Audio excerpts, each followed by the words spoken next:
Good day, everyone. We are University of Santo Tomas interns from the Philippines. I'm Clarissa Caorte, and the other members of my group are Jasmine Susan, Julia Brion, and Maria Christine Bautista. We will talk about one of the traditional and festival games in the Philippines at this year's 5th International Organizations for Health, Sports, and Kinesiology Conference. The festival game called Kadang-Kadang. But first, let me explain what the festival is before I introduce Kadang-Kadang. So, what is festival? Festivals or fiestas are an important aspect of Filipino culture. There are local fiestas in every city or province. A fiesta is typically held to honor the patron saint of a city or province or to celebrate the harvest in this highly religious country. In the Philippines, a fiesta is happening right now. A fiesta is a memorable event that includes a dinner for family and friends. They are usually vibrant and distinctive. The Philippines has a rich culture and tradition, like most Asian nations. One of the reasons local tourism is expanding is due to festivals. Visitors who have attended these events keep returning to see more. Millions of people flock to well-known festivals, which have grown to be significant source of income for some regions. The highlight includes a variety of events, including competitions, parades, processions, and games.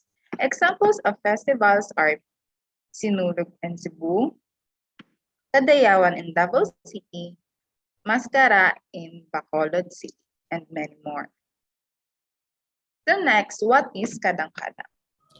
So, what is Kadang-Kadang? A bamboo stilt is used to play the outdoor game known as Kadang-Kadang, which also translates as simple play. To play the Kadang-Kadang, you'll need two bamboo poles that are the same length and a step ladder big enough for the player's feet to stand on. The bamboo towers 10 feet above the ground. However, Filipinos have raised the bamboo's height in the modern age. Kadang-Kadang is primarily a racing game, and players should draw two parallel lines that are 100 meters apart to serve as the starting and finishing lines before the game begins. And they should mark every 25th meter of each line.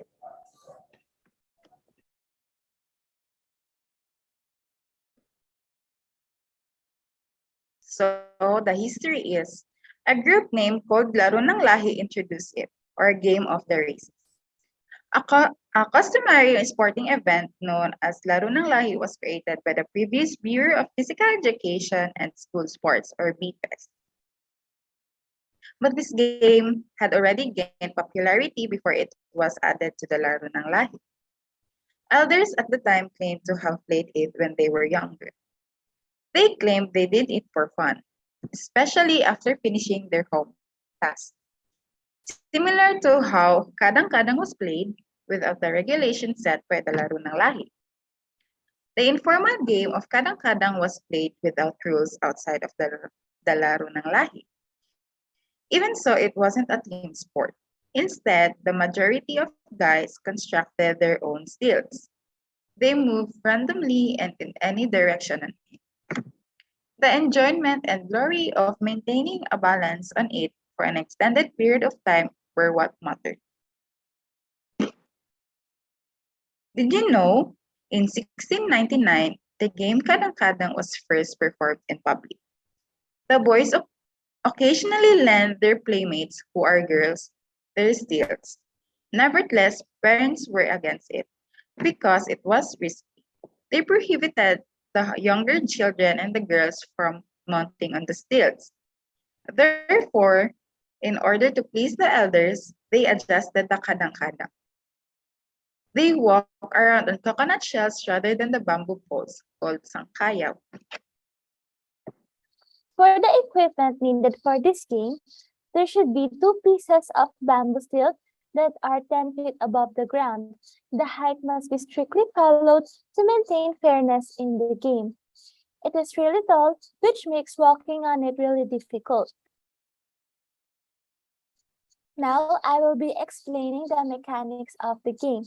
So before the game starts, there should be two parallel lines that has 100-meter distance apart, where each line serves as the start and finish. The 100-meter track distance will have every 25th meter mark where the four members of each team will stand. The first player to race will be one standing behind the starting line, followed by the second player who will be standing at the 25th mark, the third behind the 50th mark, and the fourth or last player behind the 75th mark, in which he will be walking or running towards the 100 mark or the finish line. Once the go signal is given, the players can start walking with their bamboo stilts. To properly pass the bamboo stilt, the first player who reached the 25th mark will dismount from the bamboo stilt, then passes it to the second player standing on that mark. This will go on until the last player mounts on the bamboo stilt, then reach the finish line. As per the rules of the game, the players can only begin wearing their bamboo stilts once the get set signal is given. And when they heard the go signal, the players who already mounted to their stilts can start walking towards the 25th mark or where the second player is. The first player or team to reach the finish line without getting off the stilts will win. But if they got off for 2 times before they reached the finish line or got off after 2 steps, then the player or team will lose. So, in order to promote physical health and inspire young Filipinos to play their very own traditional games and larong lahi, it is promoted in school as a component of the physical education curriculum or as a school event to celebrate. So in this part, I'll discuss about how playing Kadang-Kadang enhance our physical fitness. So first, fitness components that benefits in playing traditional games is balance. It is the ability to maintain balance or control movement, and it is a key aspect in several sports skills.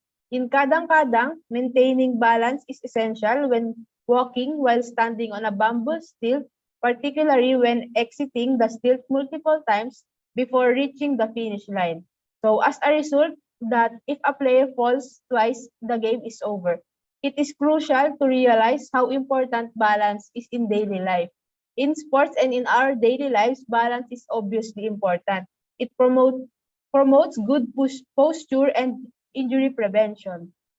Then let's discuss the significance of speed in the game of Kadang-Kadang.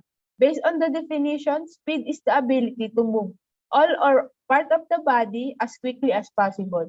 Speed is essential when playing the game because it ensures that the player's hands and lower limbs work together effectively to prevent falls or attempts to exit the bamboo stilt while maintaining speed. So concentration is the third fitness components in this Kadang-Kadang. So it is the ability of the body to move smoothly and effectively. Therefore, in playing this game, balance and concentration are the two most important abilities of a player needs. This game can improve concentration, which is necessary for effectively using the aforementioned skills. So lastly, the best perk to have was this teamwork because it applies to both sports and everyday life. A successful team race requires the cooperation and commitment of each team member to achieving single goal. They could all collaborate to develop their tactics and carry them out effectively. Teamwork encourage one another. They need to communicate in order to perform well and have a great season or have a great play in Kadang-Kadang.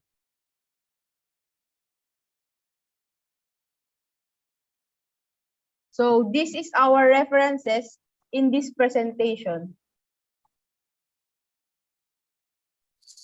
And that will be all for our presentation. Thank you so much for listening, and we hope that you learned a lot about Kadang-Kadang.